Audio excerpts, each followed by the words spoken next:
अस्सलाम वालेकुम। आज की हमारी वीडियो है आँखों के मर्ज के बारे में। आँखों का लजीज चूरन जिसको इस्तेमाल करने के बाद आपको बहुत फ़ायदा होगा।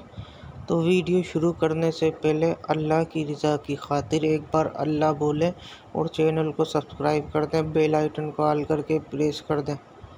तो इल्म दिन सीखना, सिखाना और आगे शेयर करना सदका जारिया है।